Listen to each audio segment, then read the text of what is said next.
Hello everyone, welcome back to the channel. इस video में हम बात करेंगे कि कंसोलिडेटेड ई वे बिल कैसे जनरेट करना चाहिए। दोस्तों, जीएसटी लॉ के अनुसार ई वे बिल जनरेट करने के लिए आपकी जो गुड्स ट्रांसपोर्ट की जा रही है उसकी वैल्यू 50,000 के ऊपर क्रॉस होनी चाहिए। तो दोस्तों, यहाँ पे मेरा मेन टॉपिक है कंसोलिडेटेड ई वे बिल, कैसे इसको आप जनरेट कर सकते हैं। कंसोलिडेटेड ई वे बिल को समझने के लिए यहाँ पे एक छोटा सा एग्जांपल पहले हम लेंगे, तभी हमको समझ में आएगा। तो जैसे लेट सपोज कि हम उत्तर प्रदेश स्टेट की यहाँ पे बात कर रहे हैं। मान लो कि आप उत्तर प्रदेश के वाराणसी डिस्ट्रिक्ट से आप बिलोंग करते हो और आपने क्या किया है, आपने गुड्स को सेल आउट की है। अब उस गुड्स को आपको क्या करना है, ट्रांसपोर्ट कराना है, ठीक है। और आपने जो गुड्स सेल आउट किए हैं, आपने कई सारी पार्टियों को गुड्स सेल आउट किए, वो भी उत्तर प्रदेश के अलग अलग डिस्ट्रिक्ट से बिलोंग करते हैं। जैसे कि आगरा हो गया, अलीगढ़ हो गया, प्रयागराज हो गया, अमरोहा हो गया, बहराइच हो गया।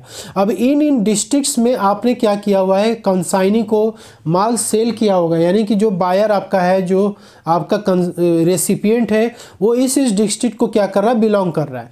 अब क्या है कि आपने किसी ट्रांसपोर्ट एजेंसी वाले से आपने कंसल्ट किया और आपने कहा कि भाई ऐसा है कि वाराणसी से हमारा जो गुड्स है वो आगरा, अलीगढ़, प्रयागराज को आपको पहुंचाना है। तो उसने कहा ठीक है, कोई बात नहीं, हमारी ट्रक में आपका सारा गुड्स जो है वो लोड हो जाएगा और ये जो है गुड्स निकलेगा और अलग अलग जो डिस्ट्रिक्ट है वहाँ पहुँचा देगा। तो दोस्तों, इस ट्रक में एक ही कंसाइनर के क्या हो रहे हैं, अलग अलग गुड्स जो है वहाँ पे अलग अलग डिस्ट्रिक्ट के वहाँ पे लोड होकर के जा रहे हैं। हो सकता है कि इस ट्रक में एक से ज़्यादा कंसाइनर के माल हो सकते हैं। तो यहाँ पे हम मान के चलते हैं कि लेट सपोज कि इस ट्रक में जो माल लोड हो रहा है वो 15 कंसाइनर्स का माल है, ठीक है, जो कि अलग अलग डिस्ट्रिक्ट में यहाँ पे जा रहा है। तो 15 कंसाइनर्स का जब माल है तो यहाँ पे 15 ई वे बिल भी उसको जनरेट करके ट्रांसपोर्टर को सबमिट करना है। मतलब यहाँ पे कंसाइनर जो है, जो सप्लायर है, उसकी रिस्पॉन्सिबिलिटी है कि वो पार्ट ए को अपडेट करे, या फिर इस ट्रांसपोर्टर की डिटेल यदि उसके पास है तो पार्ट बी को भी अपडेट कर सकता है, ठीक है। अदरवाइज केवल पार्ट ए भी अपडेट कर देगा तो भी पार्ट बी ट्रांसपोर्टर अपडेट कर लेगा। तो हम यहाँ पे ये मानते हैं कि 15 ई वे बिल अलग अलग कंसाइनर्स के इस ट्रांसपोर्टर को दे दिए गए हैं, ठीक है। तो यहाँ पे क्वेश्चन ये होता है कि क्या ट्रांसपोर्टर 15 ई वे बिल ले करके जाएगा गुड्स को अलग अलग डिस्ट्रिक्ट में डिलीवर करने के लिए। तो दोस्तों, यहाँ पे आंसर क्या है, नो है। यहाँ पे जो ट्रांसपोर्टर है वो यहाँ पे 15 ई वे बिल ले करके नहीं जाएगा। अब यहाँ पे क्या होता है कि ये कंसोलिडेटेड ई वे बिल का यहाँ पे कॉन्सेप्ट आता है। अब दोस्तों, क्वेश्चन ये आता है कि who can generate consolidated e way bill. Consolidated e way bill कौन जनरेट कर सकता है।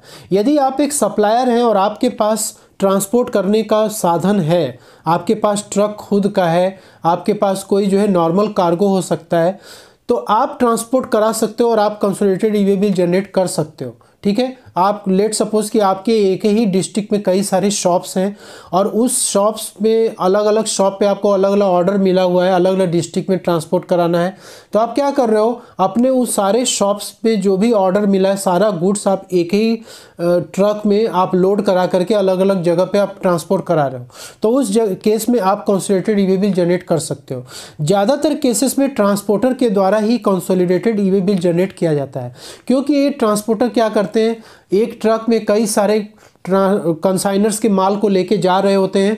तो वो क्या करते हैं, सारे कंसाइनर से ई वे बिल ले लेते हैं और बदले में एक कंसोलिडेटेड ई वे बिल खुद वो जनरेट कर लेते हैं। इसके बाद गुड्स को ट्रांसपोर्ट करने के लिए ले जाते हैं।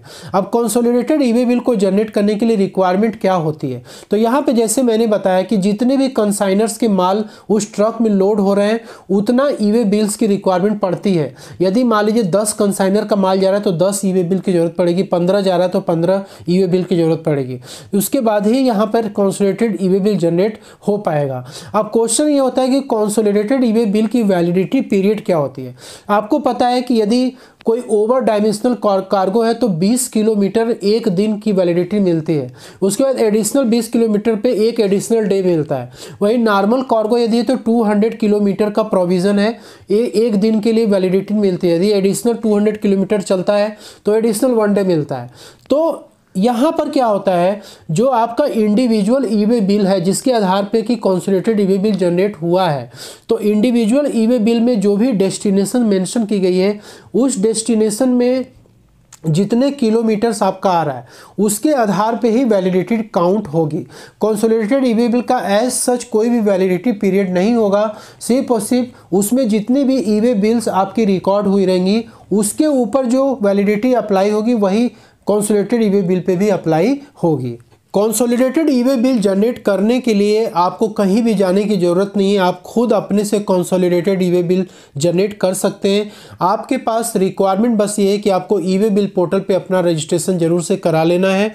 यदि आप एक ट्रांसपोर्टर हैं तो आप अपना रजिस्ट्रेशन ज़रूर से करा लें, उसके बाद आप consolidated e way bill generate कर सकते हैं और साथ में आपको उन कंसाइनर्स की ई वे बिल भी आपके पास होनी चाहिए। तो आपको जनरेट करने के लिए सिंपल यहाँ पे देख सकते हैं, मेन इस डैशबोर्ड पे आप आ जाएंगे और यहाँ पे कंसोलिडेटेड ई वे बिल का ऑप्शन दिख रहा है और जनरेट न्यू पे आपको जाना है। और यहाँ पे जाने के बाद आप किस मोड से गुड्स को ट्रांसपोर्ट करा रहे हैं काफ़ी इंपॉर्टेंट रखता है। यदि आप रोड के थ्रू कर रहे हैं, रेल के थ्रू, एयर के थ्रू या शिप और शिप कम रोड रेल, जो भी आपके केस में ऑप्शन अप्लाई होगा आप यहाँ पे सेलेक्ट कर लेंगे। जैसे हम यहाँ पे रोड को सेलेक्ट करते हैं और यहाँ पे फ्रॉम स्टेट, किस स्टेट से आपका जो गुड्स है वो ट्रांसपोर्ट किया जाने वाला है और यहाँ पे आपको प्लेस इंटर करना है। जैसे एग्जाम्पल में मैंने दिखाया था आपको कि वो ट्रक वाराणसी डिस्ट्रिक्ट से क्या हो रही है, ट्रांसपोर्ट होने वाली है अलग अलग डिस्ट्रिक्ट के लिए। तो यहाँ पे वाराणसी का एड्रेस आएगा और यहाँ पे व्हीकल नंबर इंटर करना है, जिस ट्रक से माल जा रहा है उसका व्हीकल नंबर यहाँ पे डालना है और यहाँ पे आपको ई वे बिल नंबर यहाँ पे इंटर करना है। अब जैसे मैंने बताया था कि आपके ट्रक में यदि 15 कंसाइनर्स का यदि माल जा रहा है, ठीक है, तो आपको यहाँ पे 15 ई वे बिल क्या करना पड़ेगा, 1 बाय 1 करके यहाँ पे ऐड करना पड़ेगा।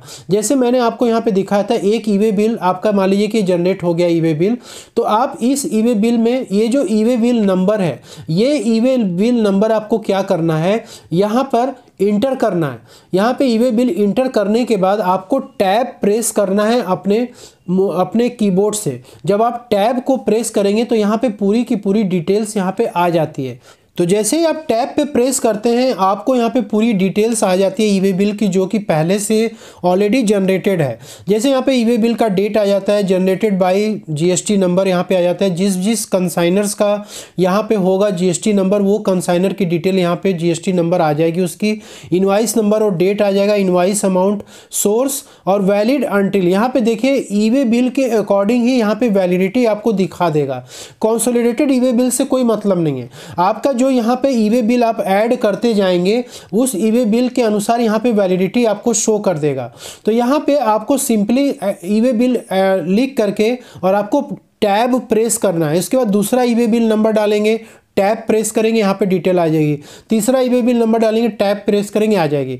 इसके बाद आपको यहाँ पे सबमिट पे क्लिक करना है। जैसे ही आप सबमिट पे क्लिक करेंगे यहाँ पे आप देख सकते हैं कंसोलिडेटेड ई वे बिल आ जाएगा आपके स्क्रीन पे और यहाँ पे आपका जितने भी आइटम्स ई वे बिल आपने ऐड किए होंगे वो पूरी लिस्ट यहाँ पे आपकी दिख जाएगी। देखिए इसी ई वे बिल नंबर जो consolidated e way bill number है, इसी से सारे ई वे बिल्स क्या हो जा रहे हैं, कनेक्टेड हो जा रहे हैं, ठीक है।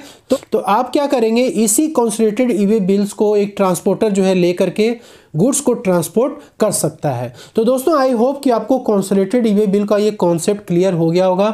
इस तरीके से आप इसे जनरेट कर सकते हैं। तो वीडियो यदि अच्छी लगी हो तो आप अपने मित्र, दोस्त, यार को जो कि ई वे बिल से रिलेटेड वीडियो को ढूंढते हैं, पूछते हैं, उनको आप शेयर कर सकते हैं।